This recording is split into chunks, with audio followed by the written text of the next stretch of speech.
है आपका commodity now में, जहां हम आपको कमोडिटी मार्केट की तमाम बड़ी खबरें तो बताते ही हैं, साथ ही इंट्राडे, पोजिशनल और लॉन्ग टर्म के हिसाब से भी आपके लिए बेहतरीन ट्रेडिंग कॉल्स भी लेकर आते हैं। इसके अलावा आपको हाजिर बाजार की खबरों के साथ देश भर के मंडियों का अपडेट भी आपके लिए लेकर आते हैं। और सबसे पहले अपने मेहमानों से परिचय करवा दे। तरुण ससंगी जी हैं ऑरिगो ई मंडी के, साथ ही हमारे साथ पुखराज चोपड़ा हैं, जाने माने एग्री एक्सपर्ट है, और जतिन त्रिवेदी जी हैं एलकेपी सिक्योरिटीज के। आप तीनों ही मेहमानों का ईटी नाउ स्वदेश पर स्वागत है। लेकिन सबसे पहले आज शुरुआत कर लेते हैं गोल्ड और सिल्वर से, लेकिन उससे पहले देख लेते हैं आज की कुछ बड़ी खबरें जिन पर आपको दिन भर नजर रखनी चाहिए। कौन सी खबरें हैं जो आप ट्रेड सेटअप बनाने जाए तो जरूर एक बार जरूर देख ले। तो सबसे पहले गोल्ड और सिल्वर की अगर बात करें तो यहां पर आज दबाव है, करीब करीब 300 रुपए की कमजोरी एमसीएक्स गोल्ड और एमसीएक्स सिल्वर दोनों ही जगह दिख रही है।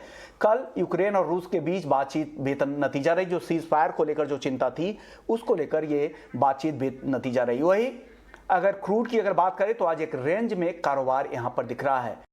$109 के आसपास ब्रेंट क्रूड का भाव मिल रहा है। नेचुरल गैस की बात करें तो आज तेजी है, 1.5 से 2% के आसपास की तेजी यहां पर दिख रही है। इसके अलावा कुछ और काउंटर्स, बेस मेटल्स में अगर निकल को छोड़ दे तो जितने भी मेटल हैं वहां पर आज तेजी दिख रही है। कल शाम को भी यही हाल था, निकल काफी कमजोर था क्योंकि निकल में जिस तरह की बेतहाशा तेजी आई थी उसके बाद एलएमई पर निकल के कॉन्ट्रैक्ट को बैन किया गया, सस्पेंड किया गया, और उसके बाद से यहां पर लगातार एमसीएक्स निकल में भी गिरावट दिख रही है और मार्केट अब धीरे धीरे स्टेबलाइज होने की कोशिश कर रहा है। लेकिन बाकी मेटल में तेजी के साथ कारोबार हो रहा है। और अब बात कर लेते हैं कुछ एग्री काउंटर्स की। एग्री काउंटर्स में मेहनता की अगर बात करें तो प्लांटेशन कम होने की खबर आ रही है क्योंकि पानी की दिक्कतों की वजह से किसान इस बार मेंथा की प्लांटेशन कम कर रहे हैं। उससे कल भी अच्छी तेजी दिखी थी और आज भी तेजी का ही रुख यहां पर दिख रहा है। कॉटन की अगर बात करें तो यूएसडीए का जो नया अनुमान है उसके मुताबिक जो 2021 और 22 के लिए जो एंडिंग स्टॉक है वो घटने का अनुमान है।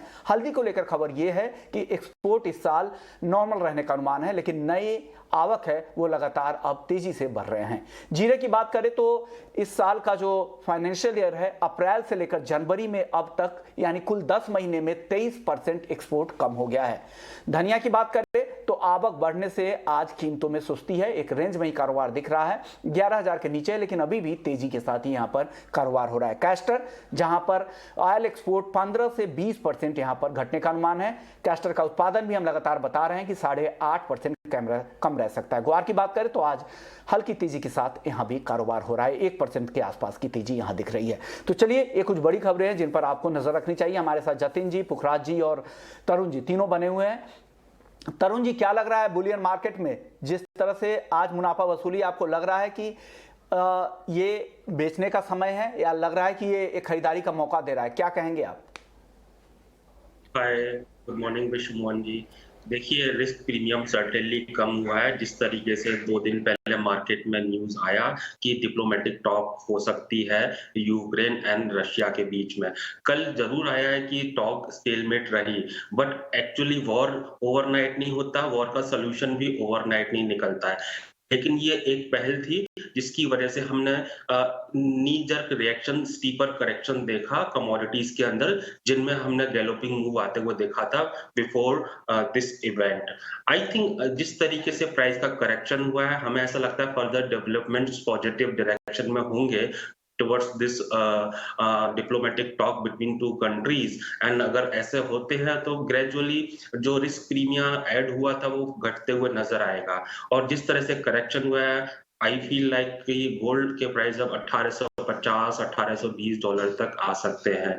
डोमेस्टिक मार्केट में मुझे ऐसा लगता है now it is gradually inching towards 50,000 49,500।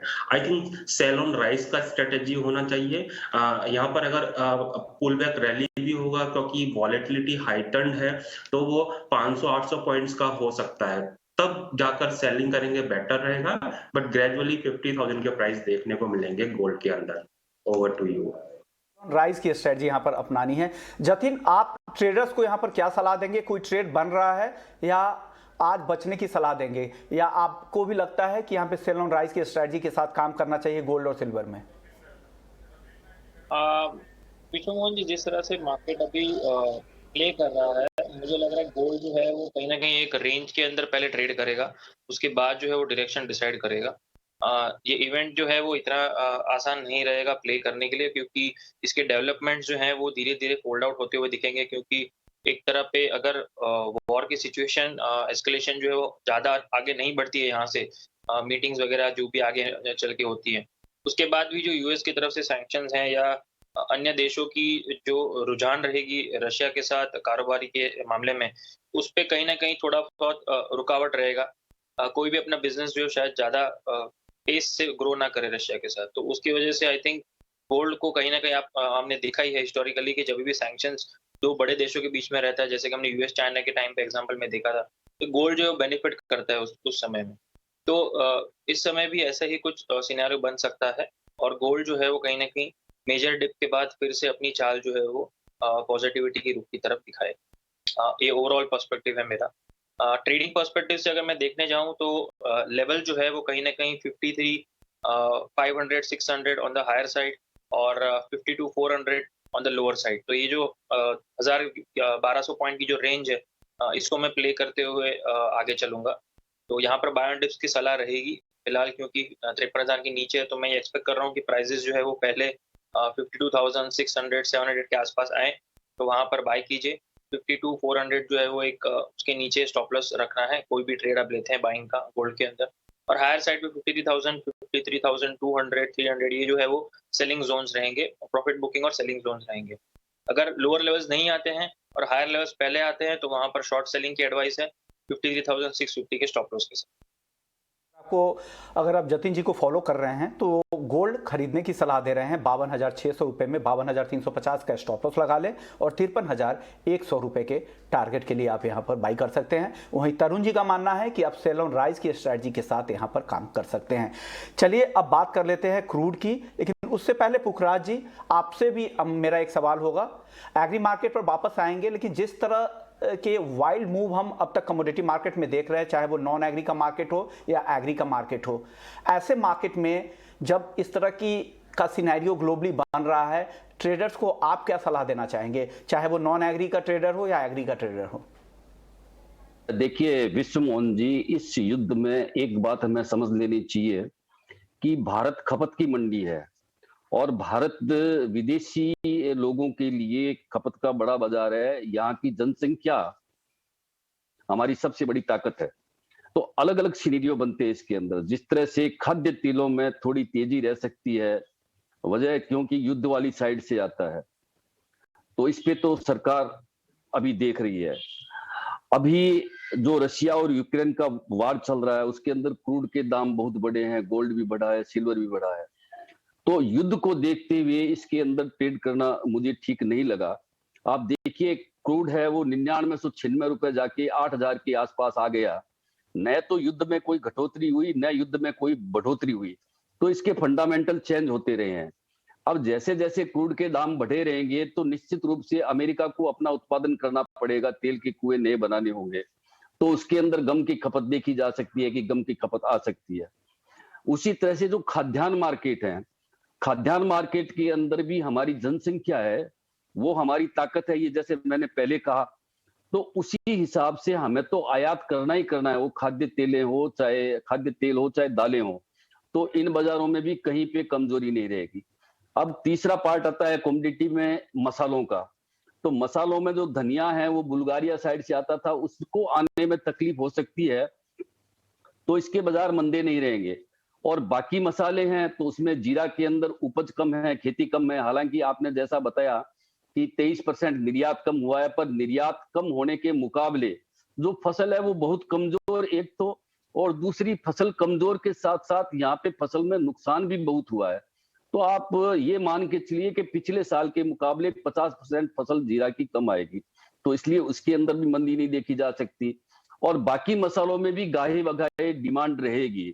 तो इस युद्ध के सिनेरियो में मैंने अभी पिछले दिनों में देखा है कि जैसे ही थोड़ा क्रूड घटता है या गोल्ड घटता है तो लोगों के फोन आने शुरू हो जाते हैं, क्या युद्ध बंद हो गया। यानी इस बाजार को देख के युद्ध की संभावनाएं लगा रहे हैं कि युद्ध बंद हो गया या युद्ध चालू है, जबकि ऐसा कुछ होता नहीं है। और बाजार में तेजी मंदी आ गई। आप चाहे गोल्ड देख लो, आप चाहे सिल्वर देख लो, आप चाहे क्रूड देख लो, तो जिनमें बड़ी, या आप निकल देख लो, तो जिनमें बड़ी तेजी मंदी है उन ट्रेड को चाहे टेक्निकली हो चाहे फंडामेंटल हो, जितना अवॉइड कर सके उस ट्रेड को अवॉइड करना चाहिए। रहा कमोडिटी मार्केट का भविष्य अच्छा है, आबादी के लिहाज से भी अच्छा है, उत्पादन के लिहाज से भी अच्छा है। तो इसके अंदर जो कठोर कमोडिटी है उसके अंदर लोगों को शेयर मार्केट की तरह निवेश करना चाहिए।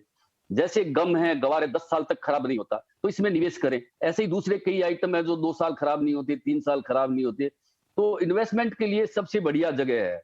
पर युद्ध की स्थितियों को देख के इसके अंदर तेजी मंदी बनाना और तेजी मंदी की बात करना या कॉल देना, ये तो कहीं भी न्यायोचित नहीं है। जैसा विष्णु मोहन जी, आपने इस बाजार को अभी देखा है, आप बाजार को समझते भी हैं काफी लंबे समय से, तो आपने देखा होगा कि जो क्रूड की तेजी मंदी, ये गोल्ड की तेजी मंदी, इनका कोई लिंक नहीं है विष्णु मोहन जी। ऐसे में अगर आप ट्रेडर भी हैं तो आप ओवरनाइट पोजीशन यहाँ पे कैरी ना करें, क्योंकि जिस तरह की दिक्कतें हो सकता है कि आपको बड़ा नुकसान भी अगले दिन हो जाए।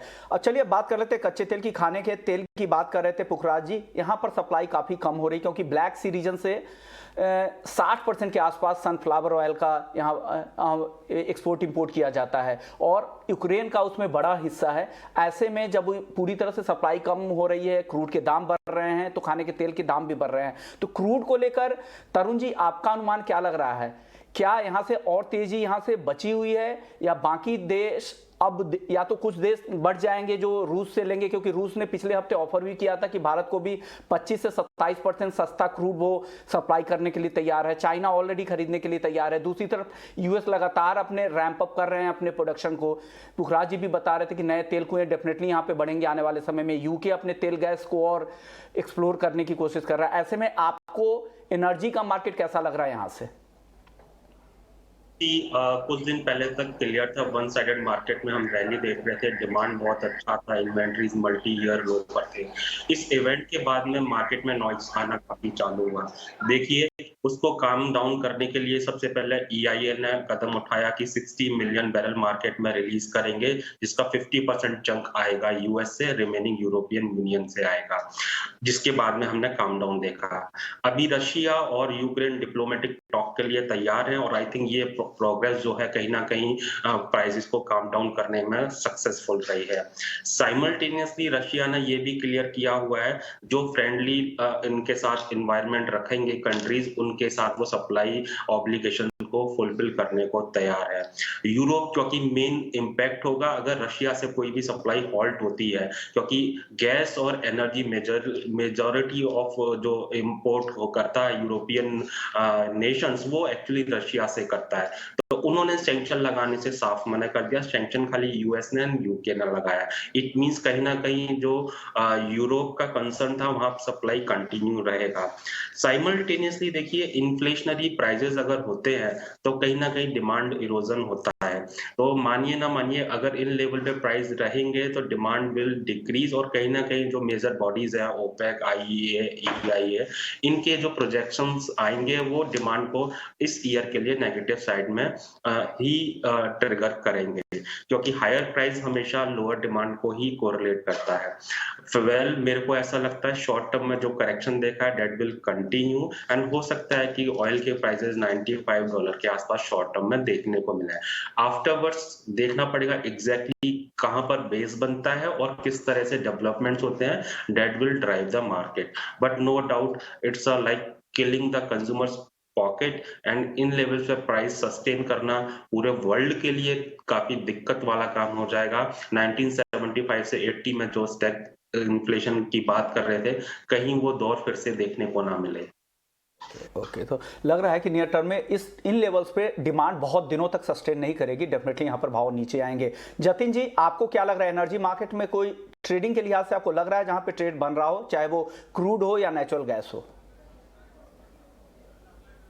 विश्व जी, क्रूड जो है वो हम देख ही रहे हैं कि बहुत ही वोलेटाइल काउंटर है अभी फिलहाल। तो जिस तरह से क्रूड का मार्केट रोज अभी फिलहाल जो है वो थोड़ा गिरावट के साथ ही ट्रेड करते हुए आ रहा है। तो अगर कोई बेट लेना चाहता है तो सेल ऑन राइज की स्ट्रेटेजी बनाकर रख सकता है।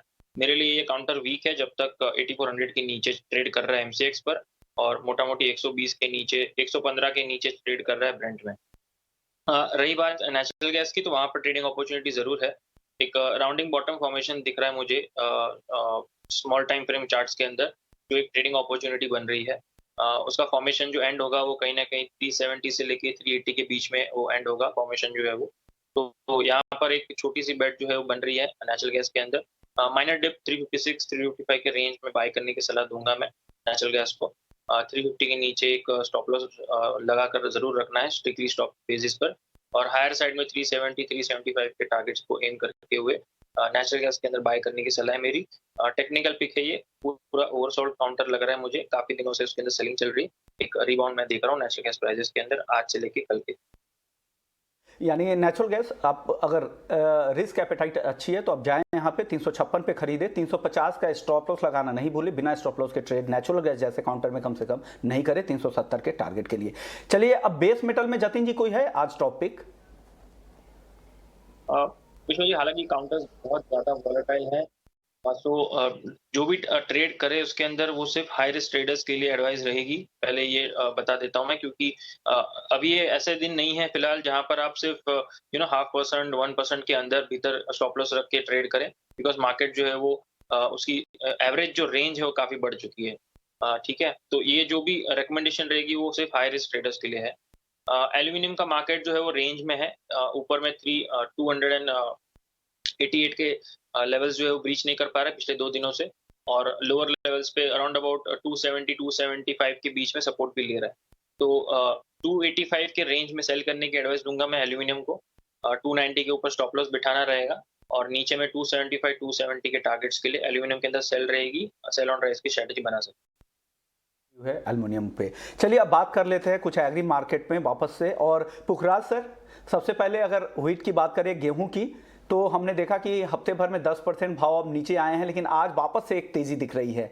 यूएसडीए की सप्लाई और नए आउटलुक के बाद की सप्लाई ज़्यादा रहेगी इस साल, उसके बाद ये दबाव दिखा था, लेकिन अभी भी चिंता है क्योंकि ब्लैक सी से एक्सपोर्ट तो उस रीजन से अब होगा नहीं अभी फिलहाल कुछ समय तक। दूसरी तरफ जितने भी बड़े पोर्ट ऑपरेटर है तो कंटेनर की दिक्कतें ऑलरेडी बरकरार है, क्योंकि रूस से उन्होंने पोर्ट सर्विसेज देना बंद कर दिया, मॉक्स वगैरह बड़ी कंपनियों ने, एमएससी ने। और हम रूस से जो सप्लाई होनी थी करीब 30 लाख टन, यूक्रेन से 40 लाख टन, वो सप्लाई नियर टर्म में होती नहीं दिख रही। ऐसे में आपको व्हीट का मार्केट कैसा दिख रहा है पुखराज सर?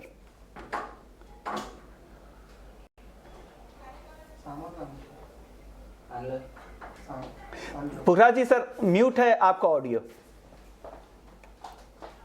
विश्वमोहन जी, व्हीट में भी किसी भी तरह की मंदी नहीं रहेगी। ये साल है जो 2022, ये एग्री का साल है, और इसके अंदर हर एग्री कमोडिटी के बाजार तेज रहेंगे, लगभग मंदे नहीं रहेंगे। ये इसका जो प्रदर्शन है वो निराशाजनक नहीं रहेगा। तो पूरे कमोडिटी मार्केट में जितनी भी एग्री जिनसे हैं उसमें शॉर्ट टर्म तो कोई मंदी बन सकती है, पर लॉन्ग टर्म किसी भी आइटम में मंदी की धारणा नहीं है। एक कारण तो ये हो गया जो अभी स्थितियां चल रही है या खेती की पहले स्थिति रही है। दूसरा कारण ये रह गया जो वैश्विक जो स्थितियां चल रही है, जो आपस में एक खेमा रूस के साथ हो रहा है, एक खेमा अमेरिका के साथ हो रहा है, तो उसके अंदर भी इसकी तेजी की संभावनाओं को बल मिलता है। तीसरी बात जो मैं कहना चाहता हूं, मैंने अभी 2-3 दिन में मैं शेयर करना चाहता हूं आपसे, 2-3 दिन के अंदर जो ये बड़ा एक्सीडेंट देखा निकल का, निकल के अंदर एक लोट में 2 दिन में लोगों को 50-50 लाख से 60-60 लाख रुपए का नुकसान हो गया सिर्फ एक लोट में। क्या हम जस्टिफाई कर सकते हैं कि किसी टेक्निकल वाले लोगों को ये पता लगा होगा कि इस तरह की तेजी मंदी आ जाएगी, और छोटा स्टॉप लॉस रहता है तो स्टॉप लॉस उसके भाव ही नहीं मिलते। तो क्यों ना, जब तक विश्व की स्थितियां ऐसी है, जब तक शांति न हो जाए, तब तक एनर्जी, बुलियन, मेटल मार्केट, इनसे दूरी रखे लोगों को अधिक सावधान रखने की जरूरत है। मैं चाहता हूं कि आपका चैनल भी इस अवेयरनेस को करे, कि लोगों में अवेयरनेस लाए कि जितना कम हो सके, जितना कम घाटे मुनाफे में बाहर हो सके वो ट्रेड करे। उसका यदि ट्रेड है तो वो ट्रेड करे, पर एग्री कमोडिटी जहां तक है बिल्कुल सेफ है। एक तो इसकी कीमत कभी माइनस में नहीं जाएगी, कभी जीरो नहीं होगी। एक इसके अंदर घटने की लिमिट है, बहुत ज्यादा घाटा इसके अंदर हो नहीं सकता और बहुत ज्यादा मुनाफा भी इसमें नहीं हो सकता। तो मध्यम कारोबारियों के लिए जो लो रिस्क पे काम करते हैं, जिनकी संख्या ज्यादा है, उनको एग्री कमोडिटी में ही काम करना चाहिए। बाकी ये जो कमोडिटियां हैं जिसमें इस तरह की जो दुर्घटनाएं हुई है, मेरी हजारों लोगों से बात होती है, लोग बताते रहते हैं कि हमारे शहर में निकल में ये हुआ, वो कहता है हमारे शहर में निकल में ये हुआ। तो ये घटनाएं ठीक नहीं है, मार्केट के लिए हेल्दी नहीं है, और नए ब्रोकर हाउसेज के लिए ये हेल्दी है। और जहां तक टेक्निकल कॉल देने वालों से मैं निवेदन करूंगा कि इन पे कम से कम कॉल दें, और एकदम शॉर्ट टर्म की बात करें। हाई रिस्क का क्या मतलब है? एक लोट में 60 लाख रुपए हो जाए, उसको हाई क्या, very very very very high कहेंगे।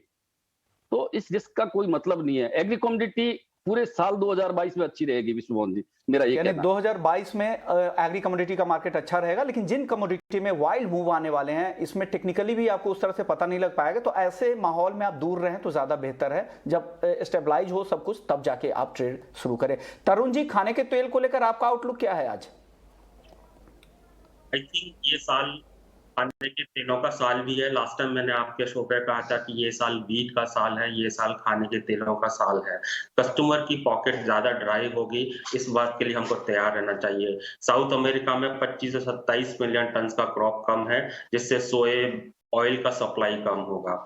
आप सनफ्लावर ऑयल का भी जो हम 2.5 मिलियन टन इंपोर्ट करते हैं एनुअली, उसका अनसर्टेनिटी है, क्या हम कर पाएंगे, और फिर कॉम्पनसेट करेंगे तो किससे करेंगे। Soybean oil already record high पर चल रहा है डोमेस्टिक मार्केट में। इंटरनेशनल मार्केट में प्रॉफिट बुकिंग जरूर आया है, लेकिन 3 दिन पहले हमने सोयाबीन ऑयल 78 सेंट्स तक जाते हुए देखा था। पाम ऑयल ने परसों रिकॉर्ड हाई बनाया है। इंडोनेशिया अभी अपने डोमेस्टिक प्राइस सर्च को कर्व करने के लिए डीएमओ पॉलिसी में चेंज किया। 20% से 30% अभी जो एक्सपोर्टर्स हैं उनको अपना क्वांटिटी स्पेसिफाइड प्राइस पर डोमेस्टिक मार्केट में बेचना हुआ। इंडोनेशिया से सप्लाई कम होगी, मलेशिया का प्रोडक्शन कम है। तो आई थिंक बॉइलिंग मूव आने वाला है, और ये जो प्रॉफिट बुकिंग है जस्ट बिकॉज ऑफ एक होप लग रहा है कि वॉर एंड हो जाएगा, उसकी वजह से of late once again rally आते हुए देखेंगे। मुझे तो ये फियर है जब मस्टर्ड का सप्लाई आना कम हो जाएगा, तब क्या प्राइसेस होंगे डोमेस्टिक मार्केट में, क्योंकि अभी 1600 से 1700 के बीच में रिफाइंड के प्राइस चल रहे हैं। सीपीओ कैंडला 1600 के आसपास चल रहा है। इंटरनेशनल मार्केट में करेक्शन भी आया है, बट डोमेस्टिक मार्केट में अभी भी हाई पर चल रहा है ऑयल के प्राइसेस। कहीं ना कहीं सप्लाई साइड हमारे साइड इंडिया में टाइट रहेगा, और क्योंकि हम 12 से 13 मिलियन टन इंपोर्ट करते हैं, इसकी भरपाई कैसे होगी?